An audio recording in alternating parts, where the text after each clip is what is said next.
Hey everybody, welcome back to my channel. As you can see, I'm in like a new setup here. I don't know that this is gonna be permanent. I just didn't feel like sitting on the floor today. I just got home from work and I decided to just sit at my desk that I use when I work from home. So this is where we are. And I am really excited to review this episode of Seeking Sister Wives. We are in season 3, episode 7. Full House, and we have a lot to talk about. A lot of things happened, and so we're just gonna jump on into it. So let's start with the Joneses because they did have a development, though it didn't really develop far. Sidian shares that he has been on the dating app that he and Tasha signed up for about a month now, and he has met a woman by the name of Alexandra, who is 30. She has no kids, and she also lives in Boise, Idaho, where Tasha and Sidian live. He and her have been communicating, just the two of them, and he says they have great conversations. They're interested in the same things. You know, they talk about like physics and psychology, you know, real sexy topics. But I kid, because if you can find somebody who's interested in the things that you are, half the battle is won. But he's at a point now where he kind of wants to like kind of take things further, you know, ask her out on an official proper date. But Tasha and Alexandra have to meet each other first. So he gets them all on a FaceTime Zoom call. And, you know, Alexandra answers the phone and she's like in a forest somewhere. And she is very, if I didn't mention it, she's very earthy. She's all about nature. I think she's like a wilderness tour guide. She's also, you know, very, very pretty.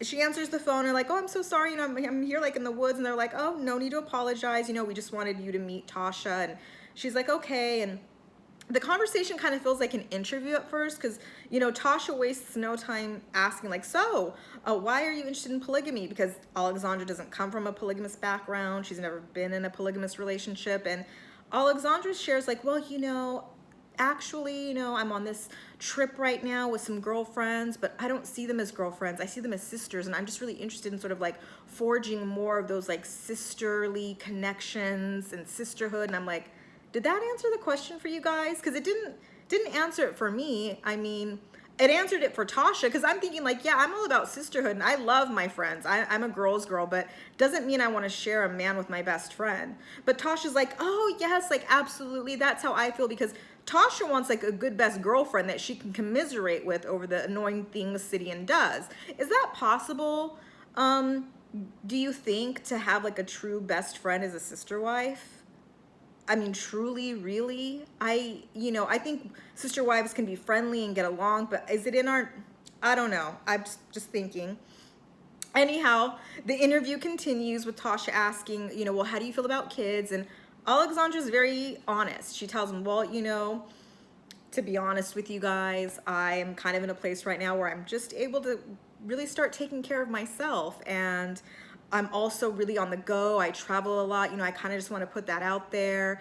And, you know, Tasha's like, okay, but how do you feel about, you know, Sidian already having kids?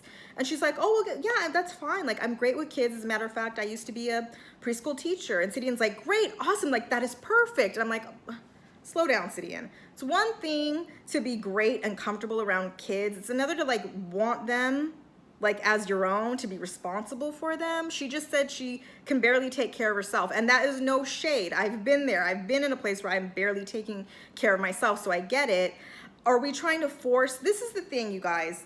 I feel like in these relationships, at least the ones we're seeing on this show, why is it such like a rush to like find these potential sister wives, in particular the ones who don't have kids, who are used to being single and independent, and sort of just like foisting instant motherhood on them? I mean, we saw it with the Snowdens and we'll get into them later, but do you know what I'm saying? Like, why can't we just let this relationship breathe? I mean, I know monogamists can move fast as well, but is this a polygamous thing? Like, why can't they really date and court for a while? Like, I mean, I know when it comes to, I believe anyway, when it comes to like the Mormons and polygamy, you know, courtships happen fast, but they're not Mormons. So why can't, like, if I met a man and let's say he was divorced with a couple kids, like I wouldn't expect to meet the kids for a long time until like I really got to know him.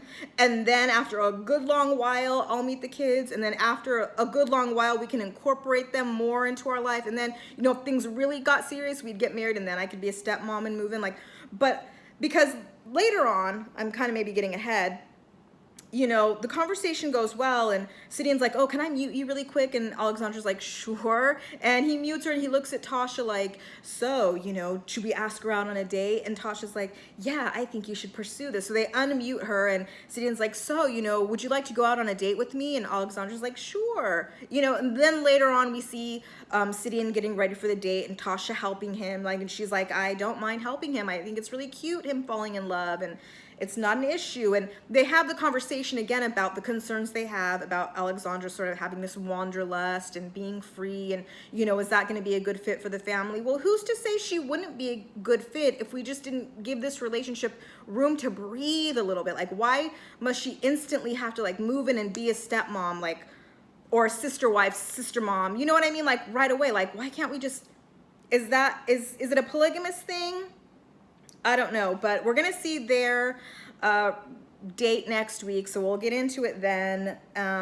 So let's move on to the Clarks. I think we're getting a little bit of a scripted story here, if I'm being quite frank with you guys, because let's break this down. We had the Clarks, who were Vanessa, Gerard, and Kayla. Kayla's gone. She's no longer in the relationship, so they no longer have a storyline.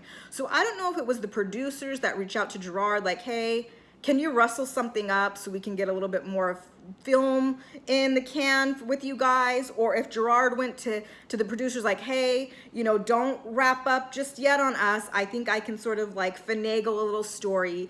I think he called up his friend Emily, who he knows from a car club, and told her like, hey, I've got this reality show I'm filming. Do you think you can come on down and maybe like pretend you're interested in dating me and Vanessa? And Emily was probably like, sure, I can do that.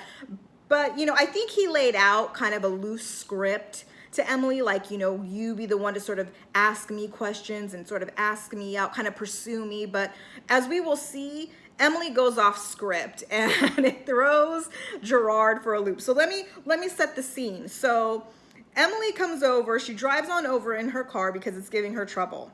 Now remember, they're in a car club together. So she pulls up and he's like, hey girl, you know, what's up? What's going on with the car? They lift up the hood and she's like, you know, well, you know, it like shakes when I turn it on and it shakes while I'm idling. And I'm like, well, to me, that sounds like it might be your catalytic converter, but I am the daughter of a diesel mechanic, so I know a lot about cars. This chick in a car club doesn't know the difference between like an alternator and a turbo booster, but I digress. Anyway, you know, he's tinkering around with the car and he looks over at her like, so, you know, I heard about your living situation, how it's kind of changed, you know, kind of went through a breakup. Did I hear that right? And she's like, yeah, you know, me and my boyfriend broke up. And he asks her like, so is that a good thing or a bad thing? And she's like, oh no, it's a good thing. I think we're better off going our separate ways. And then he jumps into, as if she asked, or as if she cared, but I mean, this is a script, you guys. He goes into, well, you know, I can kind of relate. I'm going through a similar thing myself. Like one of my queens and I, we broke up because, you know, I just couldn't force it. It just wasn't working out. And here's where she jumps off script, okay? And she looks at him like, oh, so you were in a relationship while you were married? And he looks at her like, girl, stick to the script. Because he's like, oh, well, I thought you knew, like you saw pictures. And she's like, yeah, I saw pictures, but I didn't necessarily want to assume, or I didn't know all the schematics and dynamics of what was going on. So he tells her, okay, well, let me break it down for you. Me and Vanessa, we're polygamous. Well, actually, we follow polygamy. Pause. What is the difference between polygamy and polygyny? Can somebody please tell me? Because he tells Emily, like, polygamy is really like when a man has multiple wives. And I thought that was the definition of polygamy, if I'm to understand correctly. Is it not? Is my understanding of polygamy not men with multiple wives? I'm missing something. If I don't know, and I totally claim ignorance here, please somebody let me know what the difference between polygamy and polygyny is, because I'm confused. Anyway, back to the scene. So he tells her, you know, we practice polygamy, and, you know, so I'm not sneaking around. It's not behind her back. I'm out in the open. And she's just like, oh, okay. And so he's like, you know, he look, because the thing is that she's off script. I think he wanted her to just be like, so, how are you and Kayla, or where's Kayla, or, you know, are you open to a new girlfriend? She wasn't really giving him that. So he, in this sort of like trying to control the story now. Is kind of putting these things on her. I don't know if I'm making sense, but if you guys picked up on it, because he was looking at her and being like, so like, I can read people. I can tell you have a lot of questions about us. Like, let me answer some of your questions. Like, who said she had questions? You know, and he's like, I can tell you're interested. Like, you know, whatever it is you want to know. And she's like, well, yeah, I'm, you know, he's like, why do you want to know? And she's like, because I'm just a curious, nosy person. And he's like, okay, well, you know, would you be interested? And she's like, well, I mean, well, let me back it up. She does ask him, like, you know, what qualifies somebody for you to take on, like, as a sister wife? And he tells her, well, you know, she's got to get along with Vanessa. They got to have like a friendship first, and then I kind of just like organically let it happen. And she's just like, okay. And he's like, yeah, I could tell. Like, I can tell you've been wanting to ask these questions. Like, he's trying to, like, you know, do you know what I'm trying to say? He's trying to, like, put it back on her. Like, it's not him. Like, he could have just been like, you know, because he says they've known each other a long time. They've always had sort of a flirty relationship with each other. He is all smiles around her. She's giggling. She says, you know, she really likes hanging out with him because she can be herself, her true goofy self, you know, and that's all fine and well. But he's kind of like, the way he puts it on her, like, I know you want me. I know you have these questions. Why do you want, like, who said all that? Like, it's, I don't know if I'm making sense, but this is how it went down. So he asks her finally, like, so would you be interested in going out with me and Vanessa? And she's like, yeah, we can do that. And he's just like, say no more. I knew I still got it. You guys, I just kind of have to laugh at Gerard. Like, I think he's just like, he's a little bit full of himself, maybe a lot full of himself. And it's just like, to me, he's just kind of like, he's a cartoon character. Like, he's fun to watch. And also why I think this is scripted, we see like a scene for next episode and it shows them like on a date with Emily, and she drops some sort of bomb that just like blows, you know, Gerard away. Like, he didn't see that coming. How much do you guys want to bet she's going to tell them, like, I'm bisexual and I'm interested in both you and Vanessa? Raise your hands. If anybody, you know, leave it in the comments below. Like, what do you think the big reveal is? Because, you know, I'm no reality show expert, but I know a scripted storyline when I see one, and I smell this from a mile away. I bet you anything she's going to be like, I'm interested in both of you. And he's going to be like, oh, I didn't see that coming. I did. Anyway, let's move on to the Winders. Okay, so Kimberly, the potential sister wife they've been talking to for about a year now from North Carolina, is finally coming out to visit them. But she could only get away for the weekend, so she's only going to be in town for 2 days. That's not a long time, you guys. She's staying at a hotel because they don't really feel comfortable with her being in the house, and I totally get that. And if I was Kimberly, I wouldn't necessarily want to be in the house either. Like, I want my hotel room. I want my space. I'm not down for that Taylor stuff, like, let me move in. Anyway, well, like I said, we'll get to them later. It's just because I got a lot to say about them, but we'll get to them later. So they're getting ready for Kimberly to come visit, and the wives, Tammy and Sophie, are like totally excited. And, you know, so is Colton. You know, he is excited and nervous. Can't you tell? Like, his, you know, excited, nervous face. And he really kind of tells them off the bat, like, this is all about you guys. Like, this is all about you girls. Like, this is kind of your thing. Because they're like, well, what, you know, what should we know? Like, how do you feel? Like, is there anything you want to know or what we should ask? And he's like, the one thing is, don't leave me alone with her. And he kind of tries to explain it in a way like, I don't want to be left alone with her because it would like be improper and it would be indecent. But I kind of get the feeling like, no, don't leave me alone with her, because I don't want to have to be responsible for like having to have a conversation. And like, you know, like he's just, you know, the thing is like I said, I think this is also a little produced in that they're kind of pushing for Kimberly to come out here, the TLC producers. And, you know, Colton, he signed up for this show, so he's down to play ball. He's down, but he's not going to be like the clutch hitter that hits the home run. He's like going to hang out on the bench. If you really need me, you can call me. But, you know, he's kind of just like, this is your guys' thing. And so Kimberly shows up, you guys. She didn't, okay, I don't know how, I want to be delicate about this.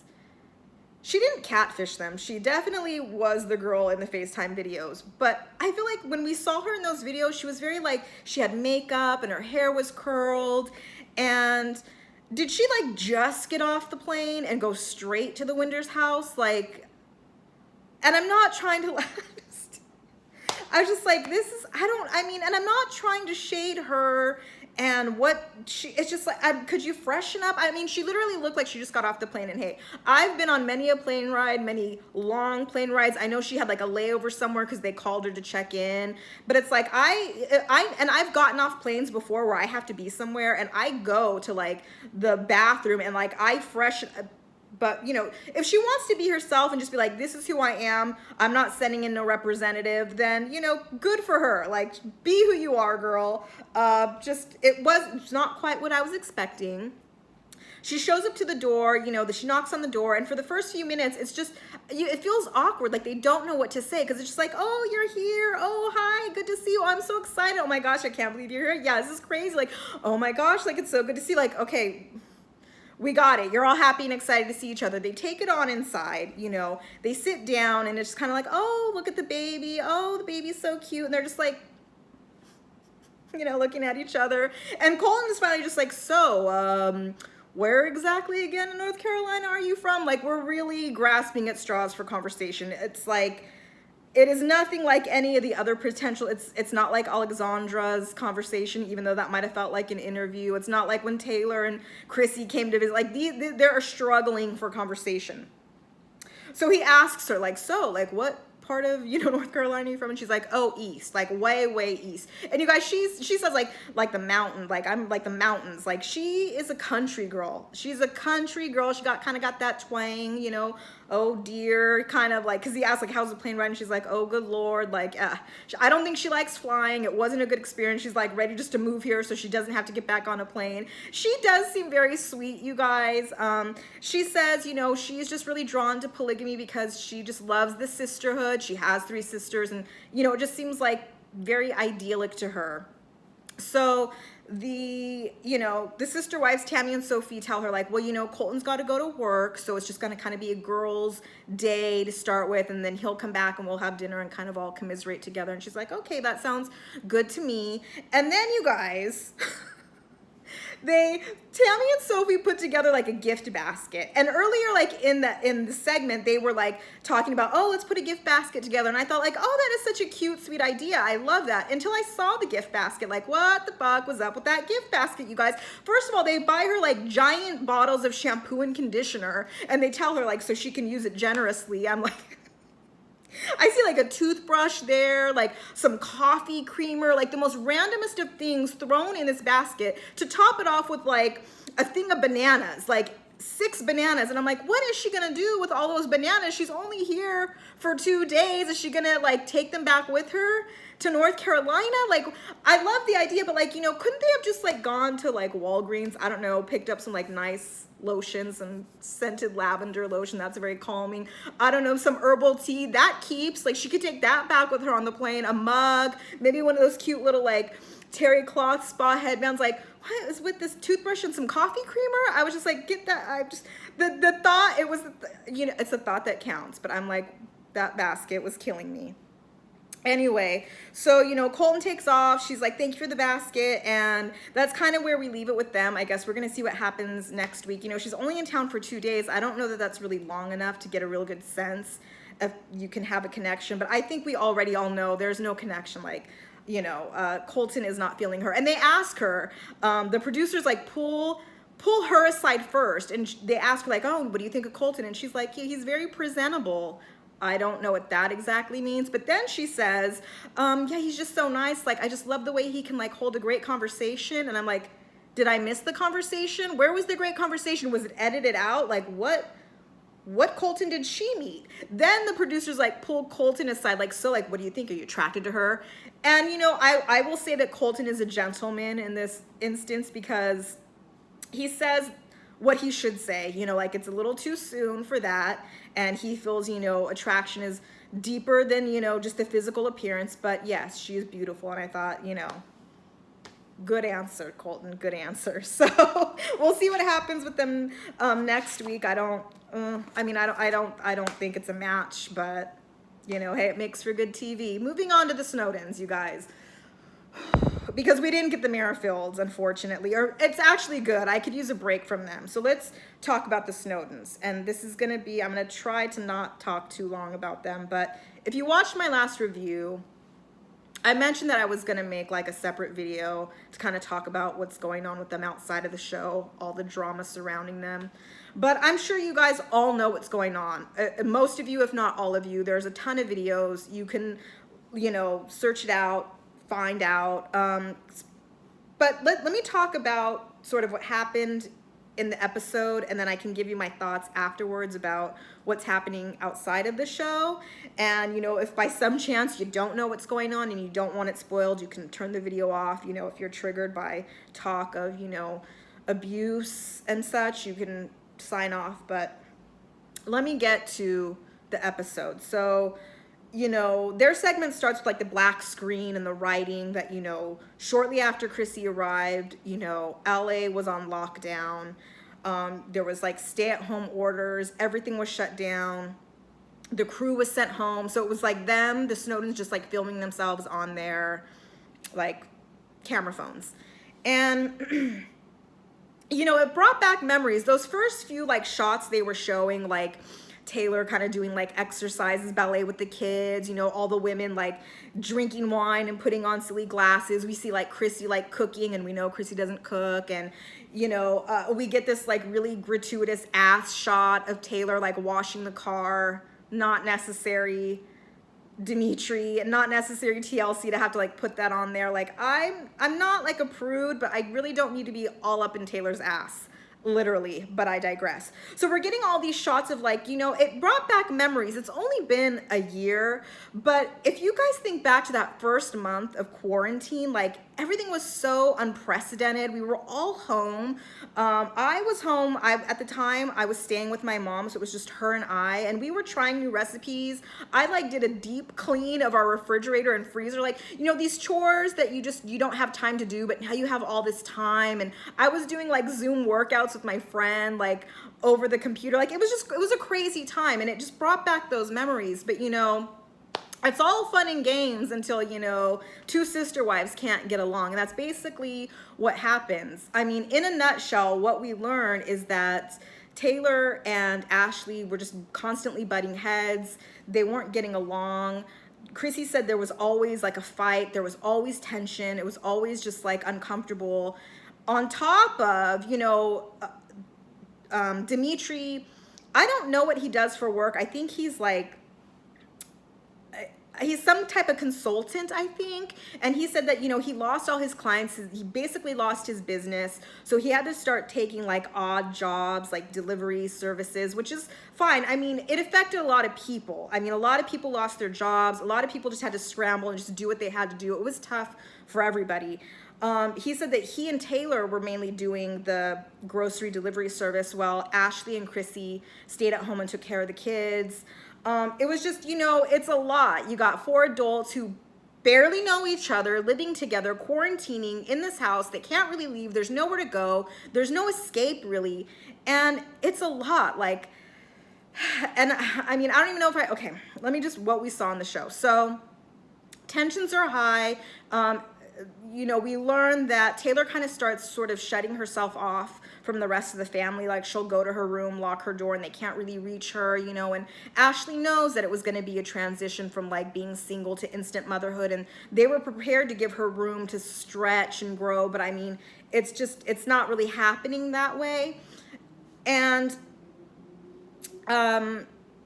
Chrissy and Taylor like are sitting out on the front lawn, and they're kind of having a talk, and I do think these two do get along, and I do think they both appreciated having each other there, because it's not like us against them necessarily, but you know, you have Dimitri and Ashley, like they're the married couple. They've been together a long time. Like they're a team, you know, they are the Will and Jada bad marriage for life. And then you have these 2 other people who are like brand new to the family. They know exactly what the other is going through. And I think it was just like a comfort to have the other one there with them. So they're having a conversation out on the lawn, and Taylor's sharing like the hardest part for her is like the motherhood. It's like, it's a lot to go from being single on your own your whole life to having like 5 kids. And I have to admit, I kind of was fooled by Taylor a little bit, because, you know, the Snowdens kept bringing up that there was red flags about her handling motherhood. And I was like, I don't think that's a problem. I think she'll be fine. Like she had me convinced that she could handle it.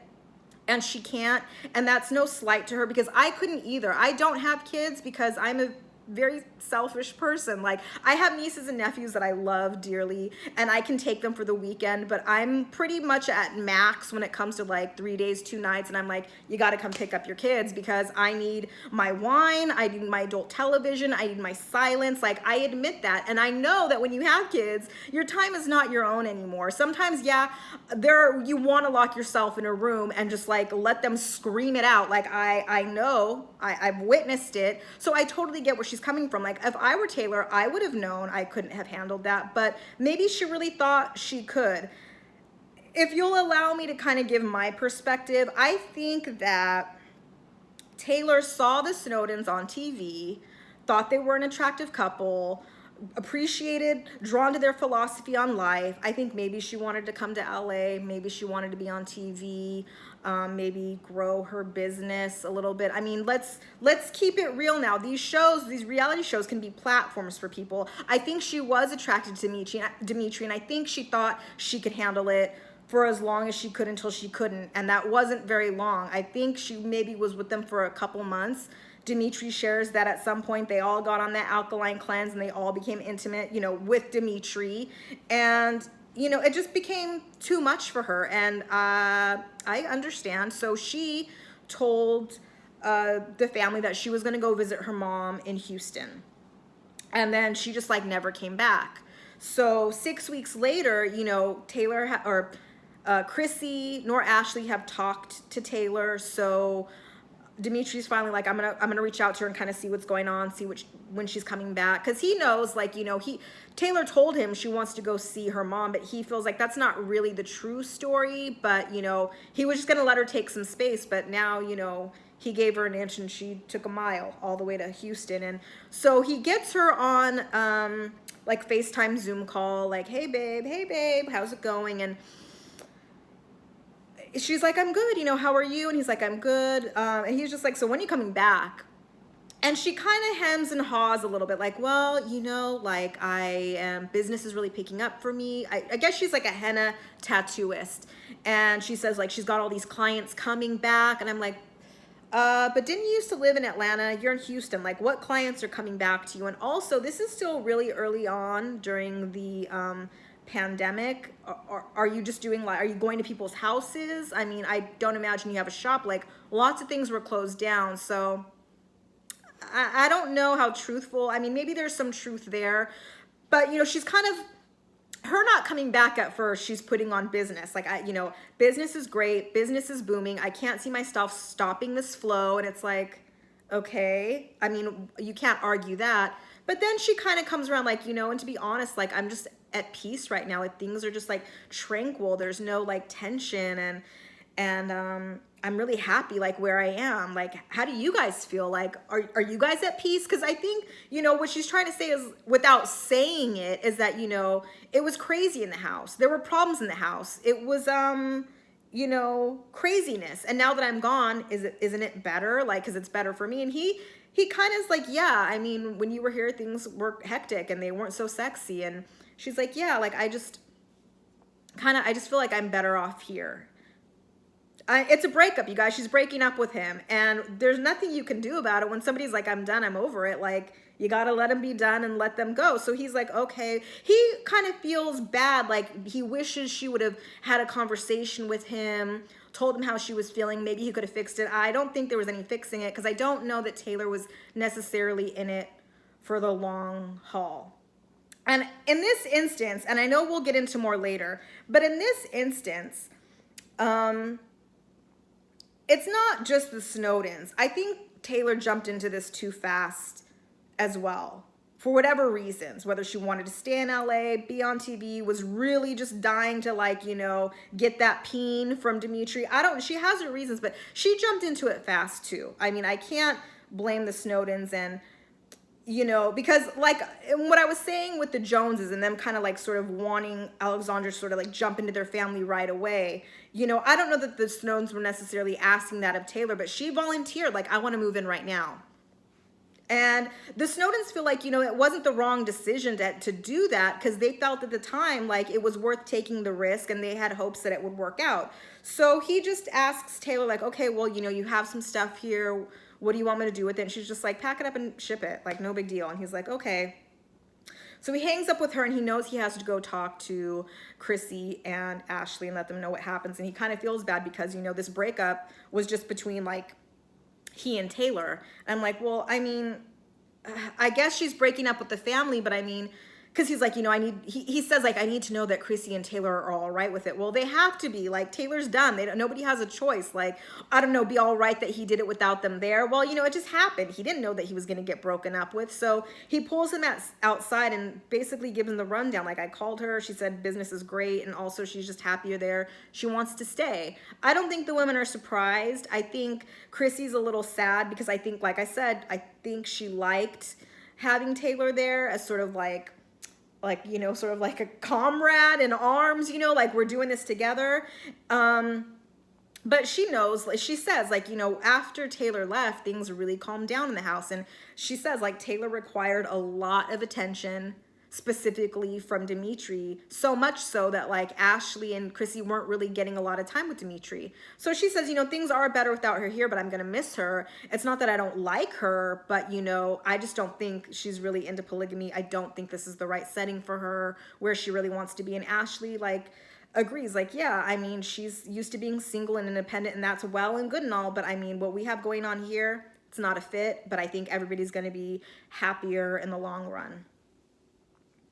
Or not. So let's get into a little bit. Let's talk about a little bit of what, that was the episode. So let's talk a little bit about what's going outside of the show. And if you guys don't want to know if topics like domestic violence, particularly like in a sexual nature, if that is uncomfortable or bothers you, I will give you a few seconds to log off. And thank you for always watching my videos. Please comment, rate, subscribe, let me know your thoughts, and I will see you guys all next week for episode 8. Now, let's talk about what's going on with the Snowdens. Like I said, I thought I would make a separate video, and I did try to record it, but I'm not totally comfortable, you guys. The subject and the topic is just really heavy and disturbing that I was just like, I'll leave it to people who could better, give the story justice. I mean, we have some hard facts. The fact is that back in March, Chrissy filed a restraining order against both Dimitri and Ashley. She said that Dimitri had, like, I guess they were in bed together, and he woke her up by banging her head on the headboard, and then he was very sort of like rough with her. I mean, if I can be blunt, it was real rough sex. He was choking her almost to the point where she was unconscious. She told him to stop. She told him no, and she said that only seemed to like turn him on more. So she just kind of just like stayed quiet and let him like finish. That's bad, you guys. Then she accused Ashley of shoving her, trying to prevent her from leaving the house, throwing a bottle at her, and being verbally abusive, calling her names. Now, at the time, a temporary restraining order was placed against Dimitri, but not against Ashley, because I guess there wasn't enough evidence or information. And then when it came time for the hearing, which I think was last Wednesday, the judge just threw the case out because Dimitri was able to provide text messages that Chrissy had sent him saying she enjoyed the choking and rough sex. So the judge, not being able to discern who was telling the truth, just threw the case out. And that's where we are now. I think Chrissy is still in California, the Los Angeles area. I'm not sure. I mean, she's definitely not living with the Snowdens. We know now that Taylor is no longer with the Snowdens. And then, you guys, I think because I post Seeking Sister Wives reviews, I now get a lot of like suggested Seeking Sister Wife content like in my YouTube feed, and I came across this video, I'm sure you guys are aware of it, by a YouTuber by the name of John Yates, and that's the name of his YouTube as well. And he had an interview with a woman by the name of Ariadne Joseph, who was a previous sister wife to the Snowdens, I think in 2016, before the show ever even existed. And, you know, if you guys are interested, because I really don't want to get into it, you should go watch the video. It's a bit of a long one. It's about an hour and a half, and she just describes her experience with them, and a lot of things were very surprising. For instance, she said that she knows of like a dozen other sister wives that came before her. And I'm like, really? Like, did we know that the Snowdens had so many sister wives? Did they ever mention that in previous episodes? If you guys watched, let me know. Did they ever say like, yeah, we've had 1, 2, 3, 12 sister wives? Like, did they? Because if that's the case, we have all these sister wives, you know, a dozen before this woman, Ariadne Joseph. We had Vanessa from the previous season who left. Taylor and Chrissy who left. Like, to me, it's like all the masses cannot be wrong. Like, I think it might be the Snowdens. And she tells some really like disturbing things, you guys, and odd things too. Like, you know, Dimitri makes the women walk around naked in the house. I mean, hey, what people want to do in the privacy of their homes is their business, but I don't know that, okay, I mean, it's a little odd. You know, she said that Ashley could be very jealous when it comes to Dimitri and other women. And that was a little surprising. Like, oh, I mean, Ashley really sold me on the fact that, you know, she's totally fine and comfortable sharing her husband. It's a lot of stuff, you guys, that I don't really want to get into. But I think, like, what I really take away is that, you know, there's that old saying of, you know, believe nothing that you read and only half of what you see. I think we cannot believe anything we see either, especially when it comes to these reality shows. You know, like I mentioned earlier, things could be scripted, storylines could be produced. You know, these people on the shows can really present themselves in a way that, you know, will look good to an audience. Again, to grow a business, you know, it's a platform. And I mean, I do look at the Snowdens differently. They aren't necessarily who I thought they were, you know. Adrian claims that they aren't like the most attentive of parents, that Dimitri has like, he did some prison time and she wasn't aware of. He has like a 45,000 judgment against him for embezzlement that she wasn't aware of. You know, he's not allowed to have, you know, because of these things, he's not allowed to have guns, but he has guns in the house. And it's very disturbing, you guys. And also, I think what I want to say is like, we have to be, as people, as women, as men, you know, really be careful who we are getting ourselves involved with. You know, when I reviewed the last few episodes in regards to Taylor coming in and moving in so quickly, I really kind of took the stances with the Snowdens, sort of like, what are they thinking? They don't know this woman. She could be crazy. And perhaps I was unfair and should have also kind of taken Taylor's point of view and said, like, what is she thinking? She doesn't really know them. You know, it's two of them and her. Like I said, I'm not trying to make it a them against one, but it's like, what did she really know what she was getting herself into? She only knew, like I said, what she saw on the previous seasons. And it seems all just like family and wellness and togetherness and, you know, in tune with the universe. And it's not really what it's about. I mean, a lot of what Ariadne Joseph described sounds very cult-like, very cultish. And it's very, I keep saying disturbing because it's disturbing. And I don't think, you know, TLC has put out a statement. I don't think they're going to cancel this season or anything like that. I don't know that the Snowdens will be back. But, you know, I wouldn't be surprised if they are. You know, TLC, I mean, we've got the Duggars. Is that them? I mean, crazy things happen on these TLC shows, and I don't know. So that's what's going on with them. I do hope Chrissy's okay and Taylor's okay. And, you know, my heart goes out to this woman. I don't want to say this woman. My heart goes out to Ariadne Joseph. You know, like I said, if you're interested, go watch the interview. She says a lot. And I also, you know, there was a moment in the interview where she said, you know, it was really hard to talk about and she was really embarrassed. And John, the interviewer, was like, no, don't be embarrassed. You know, you shouldn't be embarrassed. But I understood where she was coming from. And I have to remind myself sometimes that I do, and I'm being totally honest with you guys, I do need to remind myself to be compassionate and empathetic, because although I don't necessarily understand why women would get involved in these kind of relationships, it happens. And, you know, whether I agree with polygamy or not, whether it's a lifestyle I think is beneficial or that I would get into, like, nobody deserves to be treated the way these women have been treated. there's no justification for that. Even if it's not something I would have done, like doesn't make it right, you know. Everybody's experiences are different, and so, you know, on that note, you guys, like, let's take care of each other. Let's be kind. I know it sounds very like quaint and maybe naive, but I always just, you know, we got to look out for each other, and you got to look out for your heart and your well-being. Listen to that voice that tells you something's not right.